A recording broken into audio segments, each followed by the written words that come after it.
Oi, pessoal, vamos dar agora continuidade aqui na nossa resolução de questões do simulado de linguagens da AIEL. Meu nome é Bruna Coutinho, se vocês estão acompanhando aí essa sequência de gravações, vocês já sabem.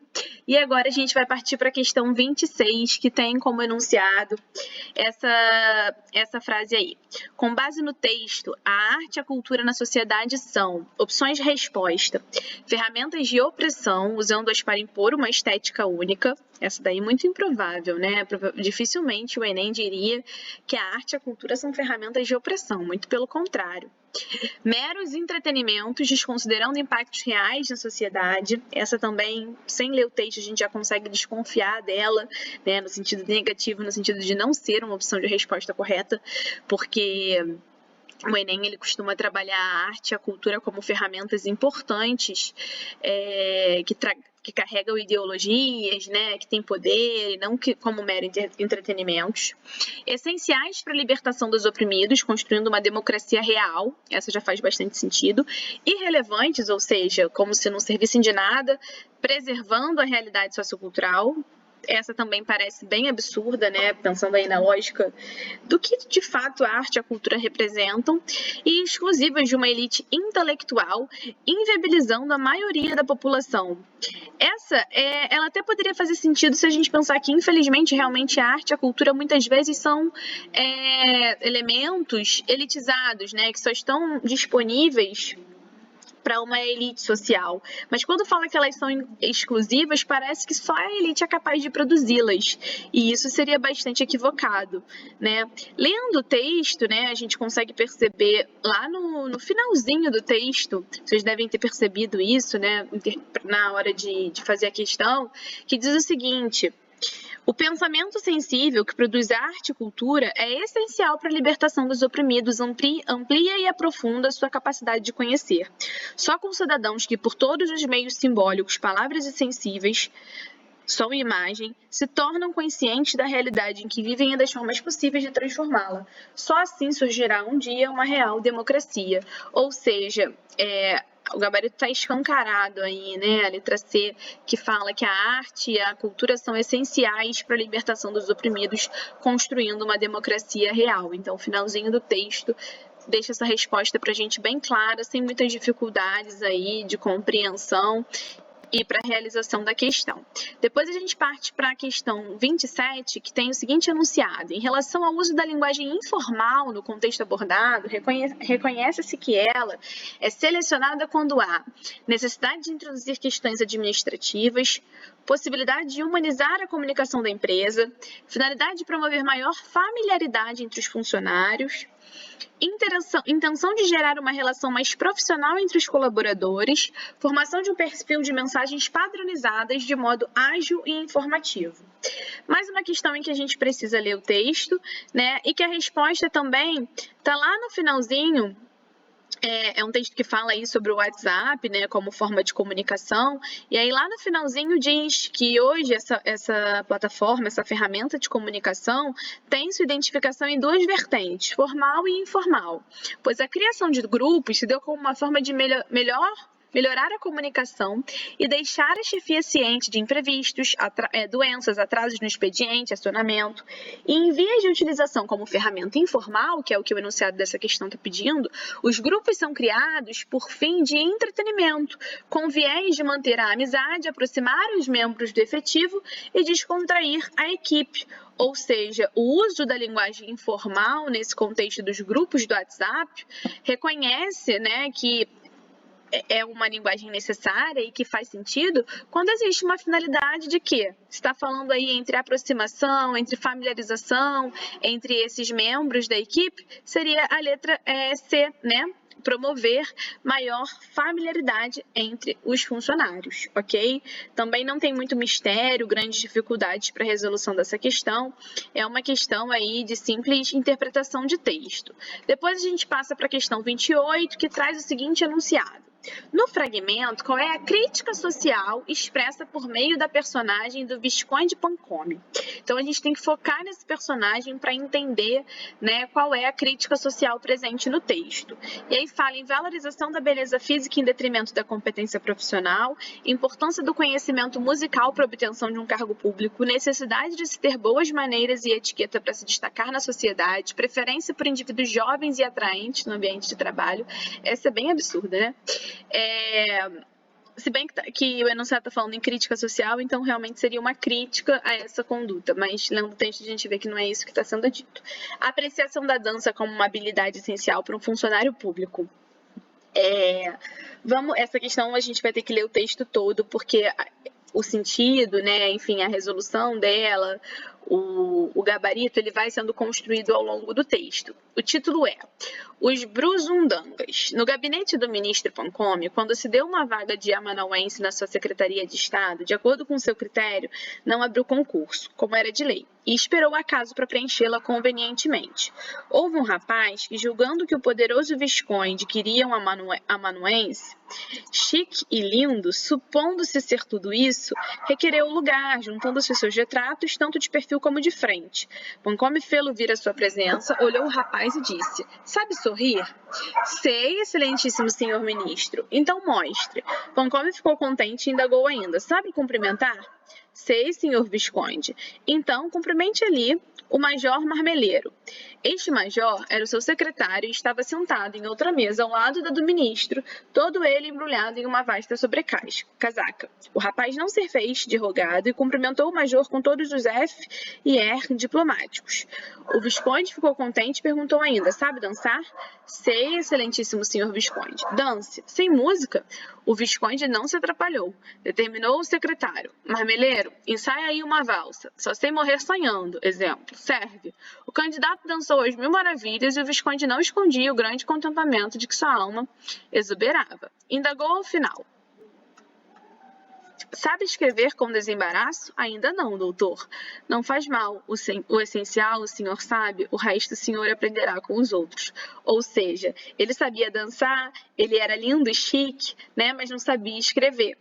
Mas tudo bem, porque o essencial, na concepção do Visconde, ele sabia e foi nomeado para bem documentar aos olhos dos estranhos a beleza dos homens da Brusundanga. Então, qual é a crítica aí do Lima Barreto, né, de fato? É justamente a importância, a valorização, né, que as pessoas dão para a beleza física em detrimento da competência profissional. Então, essa questão é um pouquinho mais complexa, porque ela exige aí a leitura de todo o texto para que a gente compreenda, né? É uma compreensão que vai sendo construída aos poucos, com as partes do texto, a gente precisa ir com atenção construindo esse sentido, mas a gente consegue chegar também no final numa boa, sem grandes mistérios, até porque as outras opções de resposta elas destoam bastante daquilo que o texto traz, beleza? E aí a gente já parte para a próxima questão, que traz um texto do Olavo Bilac, que a gente sabe, né, quando a gente vê o Olavo Bilac, eu gosto sempre de dizer que é importante a gente conhecer os principais nomes dos principais movimentos literários que a gente estuda, porque às vezes só o nome do autor já aciona para a gente uma série de informações importantes sobre um determinado movimento literário. A gente sabe que o Olavo Bilac, ele é bem reconhecido no parnasianismo, que é um movimento que tinha como característica a valorização da estética dos textos, né? Então, uma linguagem rebuscada, um texto um texto que deve ser esteticamente belo, né? Que é bem pensado, que tem uma forma muito bem trabalhada, com a valorização também dos sonetos e tudo, daquela forma fixa de soneto, né? Que são os 2 quartetos e os 2 tercetos. Então, tudo isso vem à nossa cabeça quando a gente pensa em Olavo Bilac, lembra que ele é um autor do parnasianismo, e o enunciado diz que o poema traz uma concepção artística na qual a arte deve ser complexa e rebuscada para demonstrar a habilidade do artista, simples e natural, sem revelar o esforço do artista na sua criação, religiosa e dogmática, como um templo grego, sofrida e sacrificante, como um trabalho árduo, isolada e melancólica, como um claustro beneditino. Bom, como eu disse a vocês, a gente precisa aí levar em consideração uma série de informações que se tem, né, que a gente traz a respeito do Olavo Bilac, do parnasianismo enquanto movimento literário. E aí agora a gente vai fazer uma leitura do texto para entender qual é a concepção que o autor do texto tem sobre os textos poéticos. A um poeta. Longe do estéril turbilhão da rua, Beneditino escreve: no aconchego do claustro, na paciência e no sossego, trabalha e teima e lima e sofre sua. Ou seja, o poeta escreve ali isolado no seu quarto, longe de toda a confusão da rua, como um ato de trabalho, né, que exige suor, que exige empenho, transpiração, mas que na forma se disfarce o emprego do esforço e a trama viva se construa de tal modo que a imagem fique nua, rica, mas sóbria como um templo grego. Ou seja, ele vai fazer o texto, sim, como algo que é um sacrifício, que é um esforço, que dá trabalho, mas que isso seja disfarçado, né? Não se mostre na fábrica o suplício do mestre, e natural o efeito agrade sem lembrar os andaimes do edifício. Porque a beleza, gêmea da verdade, a arte pura, inimiga do artifício, é a força e a graça da simplicidade. Ou seja, a gente sabe que o poeta ele vai se empenhar, ele vai depositar ali trabalho, suor, dedicação, mas a simplicidade está, a graça, a força e a beleza estão aonde? Na simplicidade, na arte que é pura, né? Que é inimiga desse trabalho, desse suor. Então ele reconhece até que a arte deve ser, muitas vezes, fruto da transpiração, do trabalho do artista, como o parnasianismo costuma propor, né? Mas principalmente o final desse poema mostra pra gente que ela deve ser simples e natural, disfarçando, né, sem revelar esse esforço do artista. Então o gabarito seria a letra B. Essa é uma questão que eu considero até um pouco difícil, porque quando a gente vê a letra A, que fala em uma arte complexa e rebuscada, isso tem tudo a ver com o que o parnasianismo propõe enquanto movimento literário, né? Mas só mesmo interpretando esse texto especificamente que a gente pode concluir que o gabarito, na verdade, seria a letra B de bola, ok? E aí a gente já segue para a próxima questão, questão 30, que tem o seguinte enunciado. Na verdade, tem um quadrinho, né, da Mafalda e depois o enunciado. Mafalda questiona o patriotismo, a que se refere a personagem quando levanta o questionamento pela afeição à própria pátria, decorrente exclusivamente do fato de ter nascido nela. Letra A. Ao sentimento de pertencimento a um determinado lugar, a ideia de que a pátria é um espaço geográfico que deve ser defendido a qualquer custo, a crença de que a pátria é superior a todas as outras, a obrigação de amar a pátria independentemente de suas características ou a noção de que o patriotismo é um sentimento natural que não precisa ser questionado. Vamos ler aí rapidamente a tirinha para entender, né, o que a Mafalda diz. Se a professora não se zangasse, eu fazia uma redação só com perguntas. Nós amamos a nossa pátria só porque nascemos aqui? Os turcos amam a Turquia porque nasceram na Turquia? Os suecos amam a Suécia porque nasceram na Suécia? Os japoneses amam o Japão porque nasceram no Japão? Título: Patriotismo e Comodidade. Ou seja, ela tá... O que a Mafalda está chamando a atenção aí, né? O que ela está questionando quando ela faz essa pergunta sobre a afeição que as pessoas têm por um lugar, exclusivamente pelo fato de ter nascido nesse lugar, nessa pátria. Ela está justamente atribuindo isso ao sentimento de pertencimento a um lugar que as pessoas têm, né? Esse sentimento de pertencer, de fazer parte, é o que muitas vezes vai gerar essa comoção, esse afeto, essa identificação que está sendo trabalhada aí. Então, o gabarito dessa questão é a letra A. Beleza, gente? Também é uma questão de interpretação de texto que exige talvez um pouquinho mais de profundidade aí na compreensão, né, na interpretação. Depois, a questão 31, tem um texto do Marcos Magno, que nós já vimos hoje, né, que é um sociolinguista, que se destaca aí nos estudos da linguagem numa perspectiva variacionista. E aí, não diferente nesse texto, né, O enunciado já aponta para isso, né? Fala que aborda o tema da diversidade linguística no Brasil, o Marcos Bagno. E no que se refere ao ponto de vista defendido pelo autor, o que se reconhece? Que as diferenças no dialeto entre uma região e outra refletem uma afronta à norma culta da língua portuguesa? Com certeza não, né? A gente sabe que o Marcos Bagno jamais defenderia que as diferenças linguísticas configuram uma afronta, muito pelo contrário. O problema da educação no Nordeste é um fator de grande relevância que influencia a forma como as pessoas falam. Essa opção ela seria um pouco equivocada se a gente pensasse que todos os lugares do Nordeste, todas as escolas, todas as instituições de ensino são problemáticas, né? Por que o Nordeste apresenta um problema na educação? Essa talvez esteja mal formulada. O exagero na fala dos atores que representam o papel dos nordestinos é positivo, visto que possibilita o humor nas novelas? Essa opção é absurda, né? Porque ela está associada a um estereótipo, a falar que o sotaque do Nordeste ele vem associado ao humor. E isso, infelizmente, é algo muito comum, mas é um ato de preconceito linguístico e que é bastante problemático na mídia brasileira. A letra D fala sobre as visões estereotipadas sobre o Nordeste que são veiculadas pela mídia e que contribuem para a inserção do preconceito e exclusão social. Já faz bastante sentido, né? Mas a gente já leu o texto para confirmar isso aí. E a letra E fala que a fala dos nordestinos reflete a falta de cultura da parte da população brasileira. Nossa, a gente nem precisaria continuar, né, a ler isso aí, porque falar que os nordestinos não têm cultura por conta da fala deles é também totalmente equivocado, preconceituoso, xenofóbico, enfim, jamais poderia se admitir isso aí. O texto diz, né, do Marcos Bagno, o seguinte: todo personagem de origem nordestina é sem exceção um tipo grotesco, rústico, atrasado, criado para provocar o riso, o escárnio e o deboche dos demais personagens do telespectador.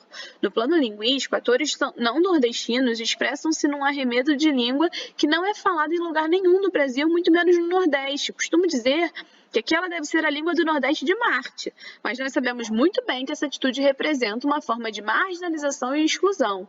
Ou seja, ele está dizendo que é tão caricata, né, é tão estereotipada essa forma como as falas, os personagens do Nordeste têm as suas falas colocadas pela mídia, que isso se configura um ato de marginalização, de exclusão social e de preconceito, como a letra D mostra aqui pra gente, né? Então, sem dúvidas, esse é o gabarito da questão. Ok, pessoal? E aí a gente já segue para a próxima questão, que tem um texto aí publicitário, né, com um teor educativo bem reforçado, e pergunta o seguinte: a função sociocomunicativa do cartaz artístico, na verdade é publicitário não porque está vendendo um produto, tá, gente, mas porque está vendendo uma ideia, né?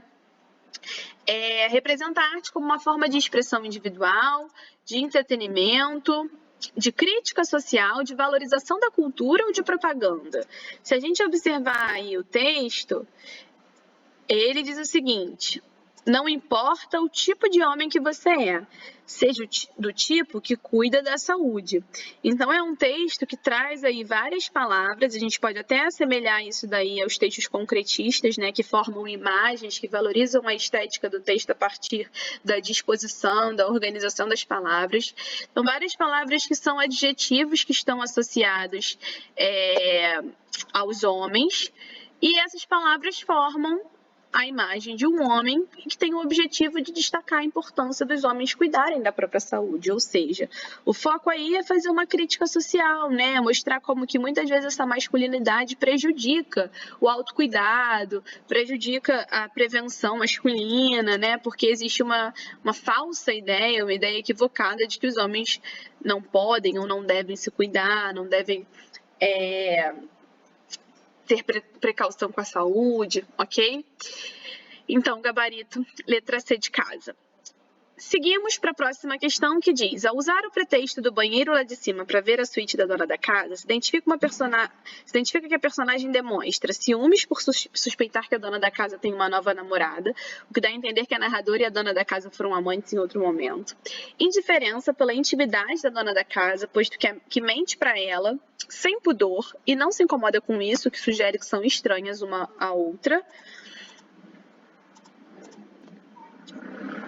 Letra C. Afeição pela dona da casa, por quem nutre um laço de amizade antigo e livre de ressentimento, indicando o reencontro de duas amigas de longa data. Vergonha, por estar apertada para usar o banheiro e precisar pedir para usar o do andar de cima, que sugere que acabaram de se conhecer e não têm intimidade uma com a outra. Ou estranhamento com a dona da casa, que acabou de conhecer ou com quem tem pouca intimidade, uma vez que se envergonha de entrar no banheiro dentro da suíte de uma desconhecida.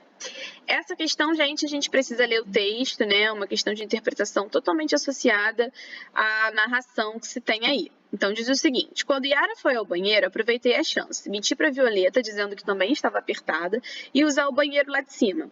Acho que ela nem me escutou, parecia ter um ouvido refratário a coisas que pesassem menos de 200 gramas. Subi as escadas e entrei na suíte. Encontrei a cama desarrumada com 2 travesseiros.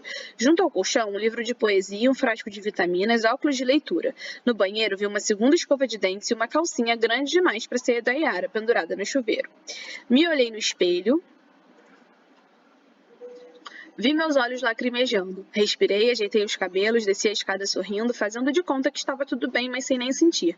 Comecei a usar o meu sarcasmo para atingir as duas, e para esse tipo de coisa Violeta tinha ouvidos atentos. Depois do segundo ou terceiro dardo verbal que soltei, ela disse que ia ao posto da esquina comprar cigarros.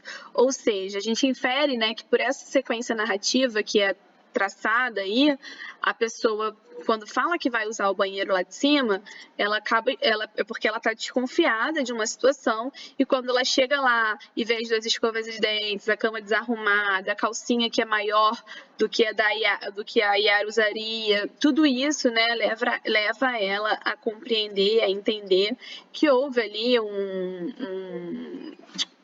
um ato de traição ou de novo romance que a deixaria enciumada, né? Então, por isso, o gabarito dessa questão é letra A, ok? Questão de interpretação de texto, que exige que a gente vá um pouquinho mais profundo, né? Pense um pouco mais sobre os fatos que acontecem, mas que também, com calma, com atenção, a gente conseguiria chegar ao gabarito, com certeza.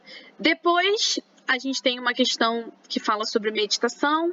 O enunciado diz que essa é uma prática conhecida por ser relaxante para quem a pratica.